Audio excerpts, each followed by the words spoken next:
Bonjour à tous, dans cette capsule, on verra des probabilités conditionnelles modélisées sous forme d'un arbre de probabilité. C'est un problème très important, souvent posé au bac. Il suffit de bien modéliser les choses, de comprendre les choses, d'être capable d'interpréter toutes les données chiffrées dans le problème. Et à partir de cet arbre, en principe, on va arriver facilement à répondre à toutes les questions posées dans ce genre de situation.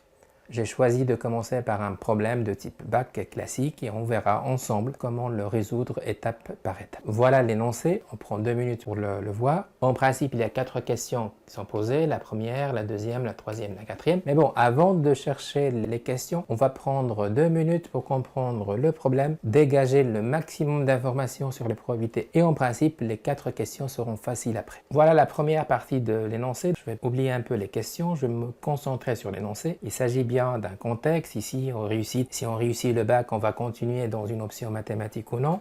On a plusieurs chiffres, plusieurs données, plusieurs nombres. On doit être capable de les traduire, de les convertir en termes de probabilité. On a 3 pourcentages, 96%, 70%, 80%. On a une indication imposée sur l'événement, donc la lettre B. Attention, quand on impose une notation, il faut la respecter. La lettre B représente un élève qui réussit son bac. La lettre M représente un élève qui poursuit ses études en mathématiques. Généralement, pour ce genre de problème, la lettre B laisse l'espace à la lettre B bar, c'est-à-dire l'événement contraire. Un élève qui réussit son bac, B bar, un élève qui rate son bac.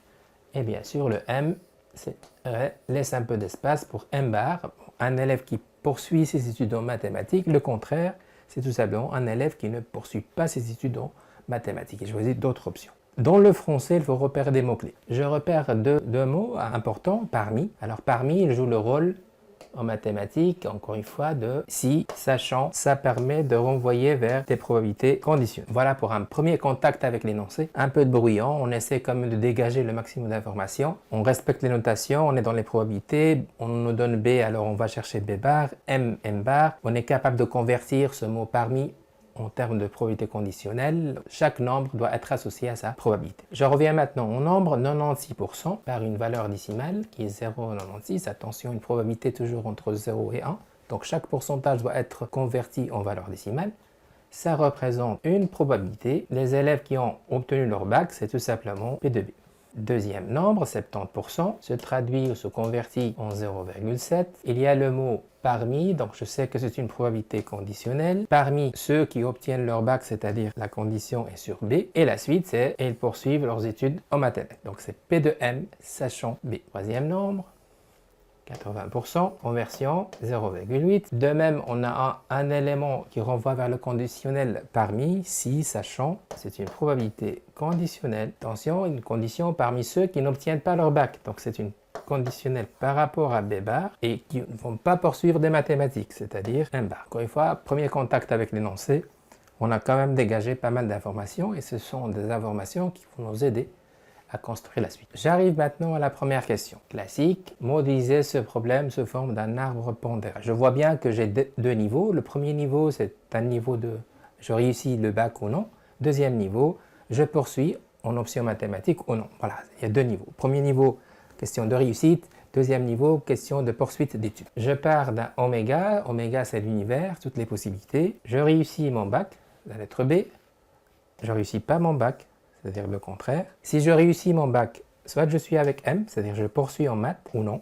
Si je ne réussis pas en bac, je poursuis en maths ou non. Voilà, premier cadre. Ça, c'est l'arbre. Maintenant, il faut le pondérer. Le pondérer, c'est-à-dire le compléter par des probabilités. 0,96, c'est un événement contraire, donc ça complète le 0,96 pour arriver à 1, donc c'est le 1 moins 0,96. Sachant, je passe maintenant au deuxième niveau qui est un niveau de conditionnel, sachant que j'ai réussi mon bac, 70% poursuivent en maths, donc forcément le reste c'est le 1 moins 0,7. Sachant que je ne réussis pas mon maths, j'ai 80% qui ne vont pas suivre des études mathématiques, donc forcément ici ça sera le 1 moins 0,8. Voilà l'arbre pondéré, j'ai utilisé toutes les informations, ça c'est le premier niveau, réussi bac, raté bac. Deuxième niveau, poursuivre en maths, ne pas poursuivre en maths. Voilà après calcul mon arbre pondéré.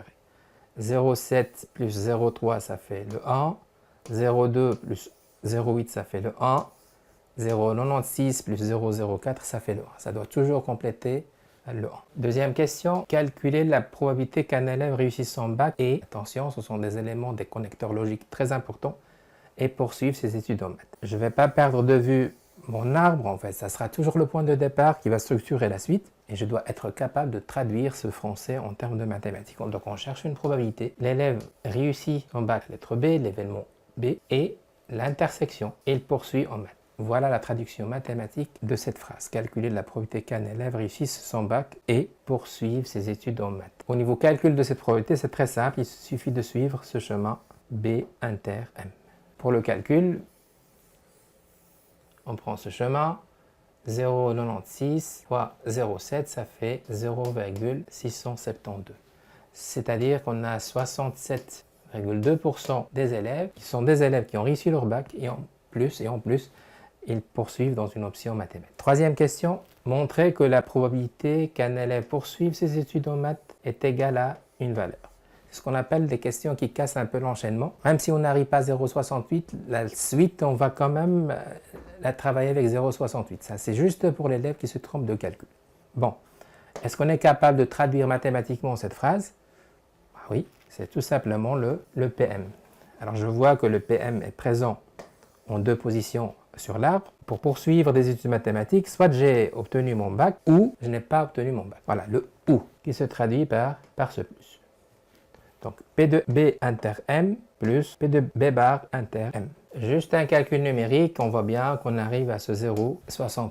Quatrième et dernière question, classique aussi, on vous demande de calculer une probabilité qu'un élève réussisse son bac sachant, conditionnel, qu'il poursuit ses études en mathématiques. Ça c'est le sachant, ça c'est la condition sur les mathématiques et on cherche une probabilité que cet élève réussisse son bac. P de B sachant M. Alors ça c'était la première question. Ça, c'était la deuxième question.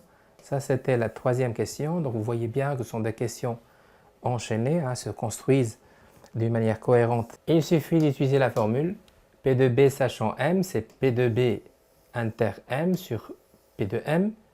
P de B inter M, c'est déjà la première question, c'est le 0,672 sur la deuxième question, 0,68, ce qui donne 0,988. Voilà pour ce problème sur les probabilités conditionnelles classiques.